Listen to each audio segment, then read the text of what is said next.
इस्टेटचं एक जगा आहे. त्याच्यामध्ये गेल्या 2-3 महिन्यापासून हंटर गाड्या आणि रॉयल एनफील्डची हंटर आणि बर्गमॅन, सुझुकी बर्गमॅन ह्या 2च गाड्या चोरीला जात होत्या. जवळपास 10 ते 12 गुन्हे यामध्ये दाखल होते. तर त्याच्यामध्ये विशिष्ट गँग ऍक्टिव्ह असल्याबाबत आम्हाला शक होता. त्याप्रमाणे कासारवडी पोलीस स्टेशनचे डिटेक्शन ऑफिसर व त्यांची टीम, सिनियर इन्स्पेक्टर यांनी एक चांगलं डिटेक्शन केलं आहे. त्याच्यामध्ये ह्या एक गुन्ह्यामधलं इन्फॉर्मेशन आपल्याला डिटेक्शन स्टाफला मिळाली होती.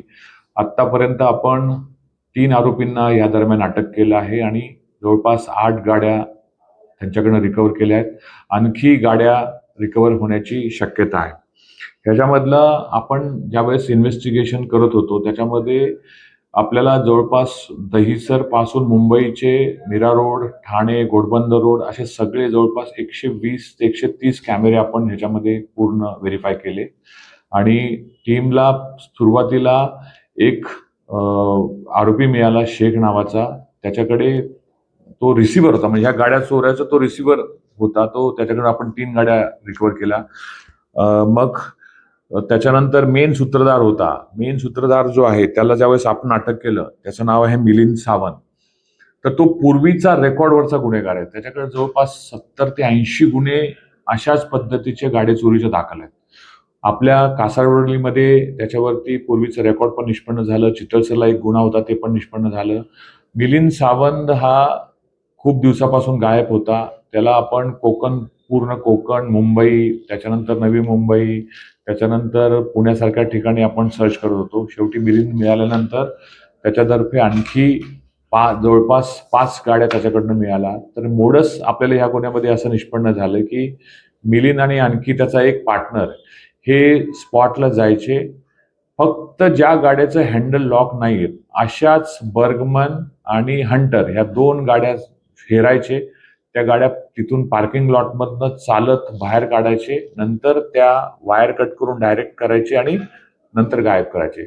आपल्याला हीच स्पेसिफिक मोडस आपल्याला गुन्हा दाखल झाल्यानंतर कळली होती. आपल्याला सुरुवातीला CR नंबर 286 जो ह्या वर्षातला गुन्हा आहे त्याच्यामध्ये आपण त्या गाडीचं आपल्याला डिटेक्शन झालं आणि पुढे मग हे सगळे आरोपी आपल्याला निष्पन्न झाले. आता मिलिंदचं स्पेसिफिक त्याचं बॅकग्राऊंड असं आहे की तो पूर्वी गॅरेजमध्ये काम करायचा, त्यामुळे गाड्याचं वर्किंग कसं असतं त्याला हे माहित होतं आणि त्याचं टार्गेटच होतं की फक्त बर्गमॅन आणि हंटर ह्या 2च गाड्या चोरायच्या. आणि ह्या चोरल्यानंतर तो काय करायचा, पहिलं OLX ला किंवा अन्य ऑनलाईन जे पोर्टल आहेत तिथे तो जायचे.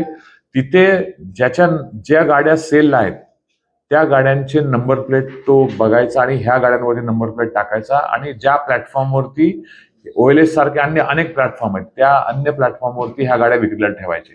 मग ह्या गाड्या विक्रीला जायच्या. मध्यस्थ म्हणून तो जो दुसरा सोहेल शेख नावाचा आरोपी वापरला, त्याच्याकडे 3 गाड्या दिल्या होत्या. अशा एक चांगलं डिटेक्शन कासारवडोली पोलीस स्टेशनचे सिनियर इन्स्पेक्टर कोल्हटकर, त्यांची टीम API हांगे व सगळ्यांनी केलंय. त्यांचं CP साहेबांनी मनापासून त्यांचा अभिनंदन केलं आहे आणि असेच गुन्हे आणखी निष्पन्न होतील हे आता तपासामध्ये पुढे येऊन जाईल. त्या ताब्यात मिळाल्या आहेत. त्याचबरोबर अशाच